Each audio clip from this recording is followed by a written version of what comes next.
Saturday, 7 p.m., Florida State is a 6.5-point favorite at the Swamp. They're taking on their in-state rivals, the Florida Gators. Over-under is set at 49.5 points. It's the Sunshine Showdown. That's kind of lame. It That sounds too pleasant to be played in the Swamp. sounds like a Special Olympics. Oh my gosh. That reminds me of like a Special Olympics like competition or something. Nothing wrong with that. I'm just Like a saying local one, a nothing. local one, just Yeah. the Sunshine House for battered children or something. It just sounds like a charity silent auction or something. Anyway, we'll take that segue into this breakdown here. And if you're a Florida State and Florida fan, come hang out with us. Florida State, it's like a whole new team, and we're gonna break this down a little bit. But I don't have numbers on this new Florida State offense. Yeah. Okay, but that's why you need to tune in, and we'll give you our breakdown and what we think about the game. We know the Florida Gators pretty daggum good. Hey, Gators fans, welcome to the First and Long College Football Show. Hope you'll subscribe and like the video. Well, we'll address the elephant in the room. Jordan Travis is hurt, bad, not coming back. Pretty much said his goodbyes today at Florida State. He's going to go rehab and all that stuff and get ready for the NFL. So, time to turn the page to Rodemaker, who is now the quarterback. Last week he was 13 of 23, 217 yards, 2 touchdowns. Hey, real quick, is that how we pronounce his name? Is that right? Rodemaker, yeah. It's not Roadmaker? Mm-mm. I feel like an idiot. Yeah, that makes a whole lot more sense. Roadmaker sounds like an offensive lineman, but Rodemaker, that makes a lot more sense. Yeah. Something in his family tree there. So I don't know what that means. They made Rod.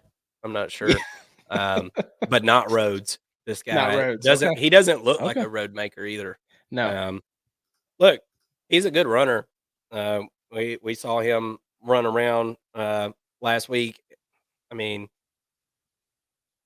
I don't know what to think about this offense. Florida State has got to transition to a running offense now. Okay. And statistically for this year, rushing yards per game, they're ranked 64th in the country, 162.3 yards per game. There was been times this year that I've watched Florida State games, and Florida State fans, you tell me in the comment section if I'm correct. When Florida State runs a 2-back set, they run the ball really well. They've got a couple backs to set back there. I think that's what they're going to do. I think they're going to run 2-back sets, okay? And I think they're going to run some option stuff, some read options. And maybe that's good enough to take care of this Florida defense that is soft as hell. I'm sorry. This defense is bad. I'm just not a fan of this Florida defense. They've had a few moments. Last week, they got a few key stops when they needed it against Missouri. But then again, the defense let them down. Last week, if you didn't catch it, Florida had every chance to beat Missouri at Missouri and get bowl eligible and couldn't do it. Had them 4th and 17 and couldn't stop them. Missouri gets the 4th and 17, dunks down the field. The thicker kicker nails it. You can go watch our reaction video and where we talked about it on our channel there. But that was that just pulled the hearts right out of the chest of the Gators. And speaking of that Gators defense, they're giving up 224 yards per game passing. That's 90th in the country. So if Rodemaker has got an arm that we don't know about, now would be the time to see it. Okay, because I think Florida is going to load the box in this game. Okay, and they're going to dare him to throw it because that's not something. It's not proven that Rodemaker can do that. They've got the receivers, but we've seen this offense really heavily rely on the 50-50 ball, and that depends a whole lot on accuracy and getting air under the ball, and it takes reps. I don't know, literally don't know what this Florida State offense is going to be able to do through the air. So Graham Mertz is out for Florida. Max Brown is going to be the quarterback. He's got 106 passing yards for the year. So yet again, we don't know uh, anything about him. So I think Florida has got to have the same game plan that Florida State does. So Florida State's rushing defense per game, they average giving up 139.6. That's 45th in the country. So and honestly, the weakness of this defense, to be honest. So honestly, rushing the ball, Mason, in this game, I feel like Florida has an advantage. I feel like they have an advantage running the ball. I really do. Unless Florida State is going to install something that we don't know about this week with that new quarterback and everything, which is very, very possible. I know they are hard at work down there in Tallahassee. Um, but I think that Florida has an offensive advantage here, which is kind of crazy. What's your takes on this game, man? What do you think about the Gators and the Noles?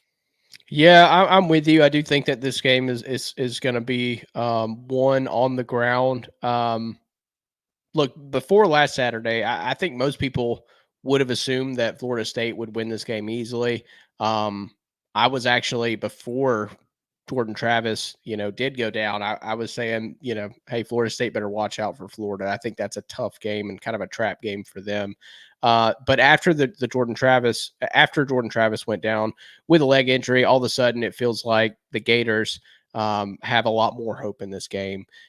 Coincidentally, the Gators you mentioned lose Graham Mertz, and he's not going to be available for this game. So both quarterbacks are out now, but I feel like the Seminoles' loss was bigger. Jordan Travis has been the majority of their offense this season, and I wonder if it will be a different looking offense than we've seen from Florida State this season, as they have a full week to prepare now, with Tate Rodemaker. So, Tate's going to be starting for the Noles. He was a little bit of background on him. I kind of got interested in who he was and in high school and all that. And he was a 3-star coming out of high school. He's about 6'4". He's got a good size. Played here in Georgia at Valdosta, which is a really good football school here in Georgia. And he's in his 4th year of college. I've seen some Florida State fans really bullish on his abilities to run this offense. Some even saying that he can operate the offense better than Travis, which I understand a fan base being hopeful about its backup quarterback. I know that sometimes the backup quarterback has more publicity, and we know as Georgia fans, the backup quarterback has sometimes a little bit more publicity than the actual starter, especially if that starter runs into any issues. And Rodemaker has good stats on the year as a whole. He's 20 for 31 on the year, 376 yards, 5 touchdowns, and no interceptions. That's great. He's playing like a 4th-year quarterback in a limited sample size. But I just think that Jordan Travis did so much for this offense that it's just not fair to assume that Tate can come in and do a better job. I know that that's not every Florida State fan's opinion, but I have seen some making that argument. For Florida, people may not have noticed, but Graham Mertz has been putting up some really good numbers. Notably his accuracy, which was up to almost 73%, which was one of the nation's best. And now redshirt freshman Max Brown steps into play. On the season, he's only had 12 pass attempts for 106 yards. He completed 10 of those passes, though, so over 80% passing. He's got 106 yards, no touchdowns, no interceptions. But he also ran the ball a lot when he came in last week against Missouri. So he does add another element to this offense that I think could kind of work in their favor. But I think it's fair to say that there are definitely some bigger question marks surrounding the quarterback situation for Florida than Florida State, with Florida State having the more experienced backup. Statistically, Florida State has had the better defense in most categories, but I think it's fair to point out that Florida State's strength of schedule ranks 16th, while it's fair to point out that Florida's strength of schedule ranks 16th, while Florida State's is just 66th. While Florida State's DBs are among the best in the ACC, they tend to get over aggressive on defense, and they can lose containment. So Florida's rush defense has been suspect all season long. when you couple two defenses that have had a hard time stopping the run with two new quarterbacks, you have the recipe for a short game with a lot of running, right? Mhm. You mentioned that Florida may have the edge, rushing the football. I'm not sure. I think you're right on the offensive side. I'm not sure that Florida is better equipped defensively to handle Florida State's rushing attack, like Florida State is able to handle Florida's rushing attack. So I do predict that Florida State's going to struggle in this game. I would stay away from the spread personally, but I do think it'll be lower scoring so from a betting perspective, I like the under. But for my score prediction, give me Florida State 24, Florida 20. I think it's going to be a really close game. Yeah, I like that prediction a lot. I'm ditto on that. I think Florida Gators can cover this thing, and I think Florida State will win the game. Um, a lot of Florida State's production on their defense has came from sacking the quarterback, and it has helped that secondary out a lot. It's helped this defense out a lot. If Florida is not dropping back, they're not going to be getting sacked a lot, man. And I don't think that that's going to be able to aid this Florida State defense in this game. Uh, it kind of neutralizes the strength for them. I feel like so definitely an interesting matchup, and I agree. I'm thinking maybe even a first half under, Yeah, or a first quarter definitely, under. definitely a It, first half under. While these quarterbacks are finding their footing. exactly. Yeah. Exactly. I think that's the play on this game, because like you said, it's gonna. I wouldn't be surprised at all if this thing is, 7-0 at halftime, or Hmm. 6-3 at halftime, something like that. Would not surprise me at all. So we will be checking in on the Sunshine Showdown uh, on Saturday. So can't wait to see that one. That's not an easy one to say either. You try to say that 10 times real fast. Shall seashells by the seashore on the Sunshine Showdown. Hey,